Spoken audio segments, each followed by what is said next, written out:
the test work circling back to that is really showing that we can separate these titanium minerals from the rest of the gang. So all the silicates, all the material that sits there in the sandstones that would consume acids would make downstream processing more expensive and difficult. We're now demonstrating that that's not going to be a problem. Hello and welcome back to the Proactive Studio. I'm Tyler Tully and today I'm joined by Empire Metals Managing Director Sean Bunn, who's going to talk us through the company's latest news. It's announced results from metallurgical gravity test work at its Pitfield project in Western Australia. Sean, thanks for joining us today. Yeah, no, pleasure, Tyler. Thank you for having me again. So talk us through these tests results. I understand they're pretty encouraging. What have you found? Yeah, well, we've been working on this now for some time, but I think we announced a few months ago that we were shifting our focus to this weathered cap, this weathered zone full of anatase. Great results. We sort of predicted this. We've managed to, in the very first diagnostic test, produce what we would refer to as a heavy mineral concentrate. It's it's 70 to 80% or so of the titanium was recovered into that concentrate. There's iron minerals in there as well. So there are other steps that need to happen, and we'll talk a bit about that in a minute. But really exciting. Starting to see some really positive results from our test work. So underpinning these metallurgical results was the results from your diamond drilling campaign. Can you remind us of these highlights and talk us through those results? Yeah, well, yeah, that's exactly right. The purpose of this drill campaign was twofold. One was to map this weathered zone. So this highly friable, high grade surface material. Now we've been doing diamond drilling through that. We got down through 60 odd meters of weathered material. So there's a very substantial weathered cap across the ore body.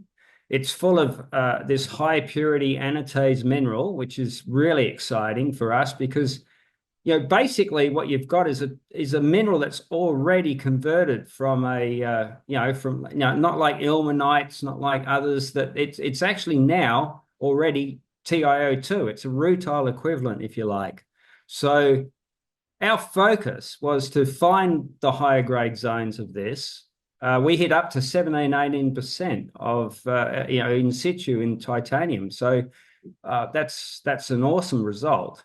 And the test work circling back to that is really showing that we can separate these titanium minerals from the rest of the gang. So all the silicates, all the material that sits there in the sandstones that would consume acids would make downstream processing more expensive and difficult. We're now demonstrating that that's not going to be a problem. Simple gravity separation is getting rid of the silicates. We also announced that from our flotation test work results, we're able to get 78%, of the titanium-bearing minerals into a concentrate. So there's a combination of steps here that is going to be very effective for concentrating up the titanium.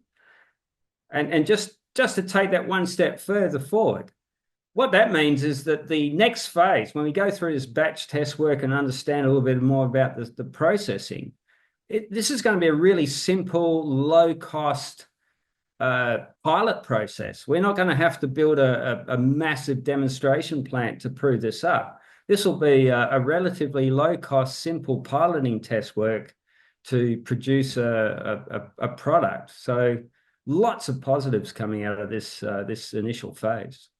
Yeah, it definitely sounds very encouraging. So let's get into those next steps now. Where do you go from here? I guess, what's the goal and what are you moving toward?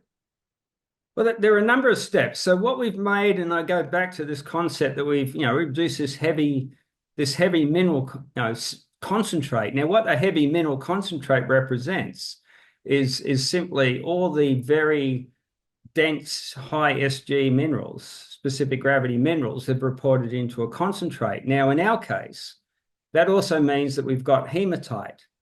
The hematite is also a very heavy mineral. So the next step for us is to separate the iron oxide mineral from the titanium oxide mineral. And in doing so, I might point out to some people that we're actually going to be able to produce possibly a high grade iron oxide byproduct. So that's exciting as well. So the next phase is to demonstrate that, produce a concentrate, and then work on the leaching of that concentrate. So in other words, how do we get the titanium out of those minerals? We've already proven from test work that we can get the titanium out of the titanite mineral. So that's the one that's in the bedrock beneath this.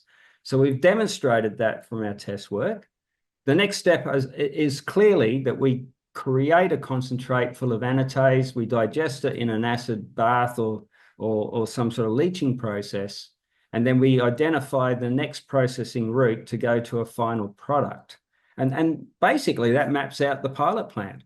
So it's always hard to judge how long these things will take, but we could be on the cusp of a breakthrough, when we're moving forward in the next few months to designing a pilot plant.